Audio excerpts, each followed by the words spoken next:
Hello दोस्तों, स्वागत है आपका मेरे चैनल में। आज बात करेंगे कोल वर्क का बहुत ही इंपॉर्टेंट टॉपिक लेकर आया हूं सीडीपी का। जो आज से पहले सीटेट के एग्जाम हुए थे उनमें जो भी कोल वर्क के रिलेटेड क्वेश्चन पूछे गए थे वही क्वेश्चन आपके साथ शेयर करूंगा। क्वेश्चन नंबर 1 के साथ स्टार्ट करते हैं। कोल वर्क के अनुसार नैतिक विकास की कितनी अवस्थाएं होती है? दोस्तों ये क्वेश्चन बहुत ही इंपॉर्टेंट है, सीटेट 2022 में पूछा गया था और उम्मीद करते हैं आने वाले एग्जाम में भी यही क्वेश्चन पूछे जान। जिसके ऑप्शन ने 3, 6, 4, 8, जो कि इसका राइट आंसर है ऑप्शन बी 6। कोलवर के अनुसार नैतिक विकास की कितनी अवस्थाएं होती है? 6। आप सभी को ये पता होना चाहिए, कोलवर्ग ने नैतिक विकास की 6 अवस्थाएं बताई है। इन्हें 3 सत्रों में बांटा गया है। प्रत्येक सत्र में 2 अवस्थाएं होती है। ये अवस्थाएं क्रम वृद्धि होती है। क्वेश्चन नंबर 2, कोलवर्ग के अनुसार नैतिक विकास का प्रथम सत्र कौन सा है? जिसके ऑप्शन ने उत्तर परंपरागत सत्र, पूर्व परंपरागत सत्र, सामाजिक सत्र, जो किसका राइट आंसर है ऑप्शन सी पूर्व परंपरागत सत्र। कोलवर्ग के अनुसार नैतिक विकास का प्रथम सत्र कौन सा है? पूर्व परंपरागत सत्र।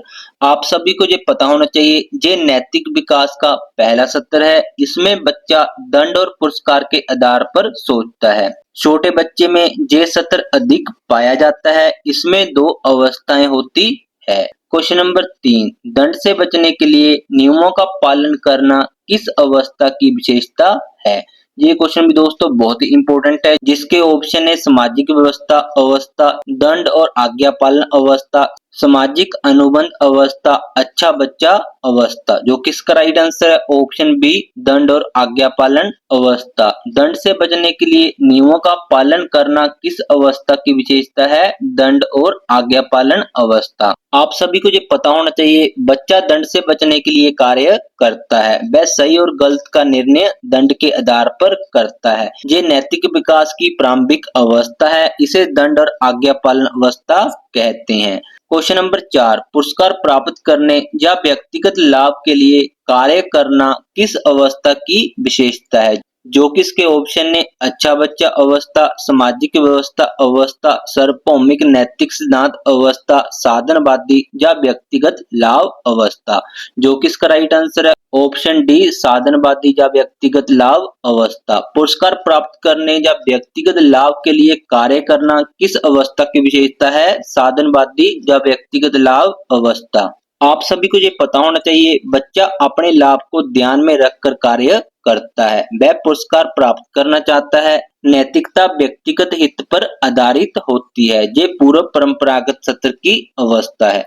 क्वेश्चन नंबर 5, दूसरों की स्वीकृति प्राप्त करने के लिए अच्छा व्यवहार करना किस अवस्था की विशेषता है? जो किसके ऑप्शन ने अच्छा बच्चा अवस्था, दंड और आज्ञा पालन अवस्था, सामाजिक अनुबंध अवस्था, सार्वभौमिक नैतिक सिद्धांत अवस्था, जो किसका राइट आंसर है ऑप्शन ए अच्छा बच्चा अवस्था। दूसरों की स्वीकृति प्राप्त करने के लिए अच्छा व्यवहार करना किस अवस्था की विशेषता है? अच्छा बच्चा अवस्था। आप सभी को ये पता होना चाहिए, व्यक्ति दूसरों की प्रशंसा चाहता है। वह अच्छा बनने का प्रयास करता है। सामाजिक स्वीकृति उसके लिए महत्वपूर्ण होती है। ये परंपरागत सत्र की अवस्था है। क्वेश्चन नंबर 6, कानून और सामाजिक व्यवस्था को बनाए रखने पर बल किस अवस्था में दिया जाता है? ये क्वेश्चन भी दोस्तों बहुत इंपॉर्टेंट है और सीटेट 2021 में पूछा गया था। जिसके ऑप्शन है व्यक्तिगत लाभ अवस्था, अच्छा बच्चा अवस्था, सामाजिक व्यवस्था अवस्था, सामाजिक अनुबंध अवस्था, जो किसका राइट आंसर है ऑप्शन सी सामाजिक व्यवस्था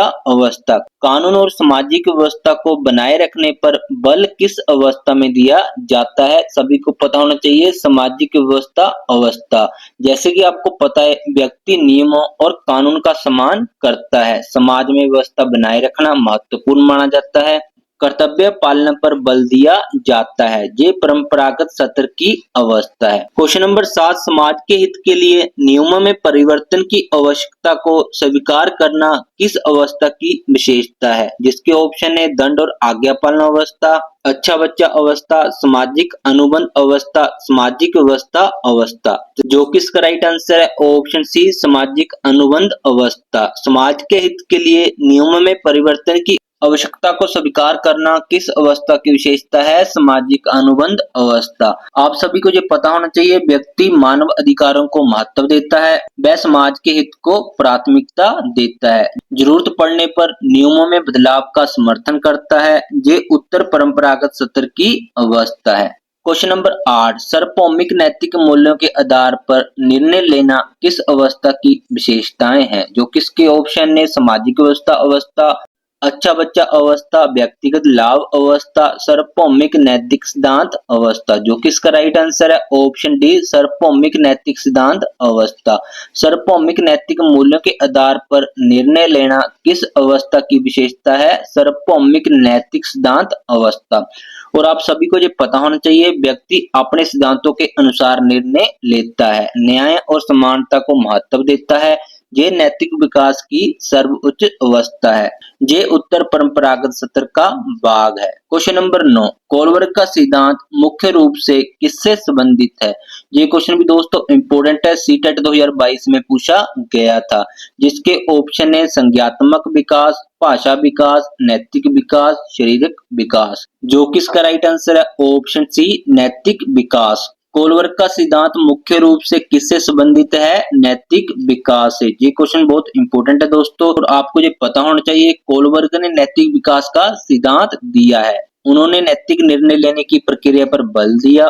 उनका सिद्धांत चरणों पर आधारित है। ये नैतिक विकास से संबंधित है। क्वेश्चन नंबर 10, कोलबर्ग के अनुसार नैतिक विकास किस प्रकार की प्रक्रिया है? जो किसके ऑप्शन है? असंगठित, आकस्मिक, क्रमिक और अवस्थात्मक, केवल जैविक। जो किसका राइट आंसर है? ऑप्शन सी, क्रमिक और अवस्थात्मक। कोलबर्ग के अनुसार नैतिक विकास किस प्रकार की प्रक्रिया है? क्रमिक और अवस्थात्मक। तो आपको सभी को ये पता होना चाहिए, नैतिक विकास निश्चित क्रम में होता है। व्यक्ति एक अवस्था से दूसरी अवस्था में आगे बढ़ता है। प्रत्येक अवस्था की अपनी विशेषताएं होती है। ये क्रमिक और अवस्थात्मक प्रक्रिया है। इस प्रकार दोस्तों ये 10 क्वेश्चन है जो आज से पहले सीटेट के एग्जाम हुए हैं, उनमें ये क्वेश्चन पूछे गए थे, और उम्मीद करते हैं आने वाले एग्जाम में भी यही क्वेश्चन पूछे जाएं। वीडियो अच्छा लगा तो लाइक एंड सब्सक्राइब जरूर करना। मिलते हैं न्यू वीडियो के साथ।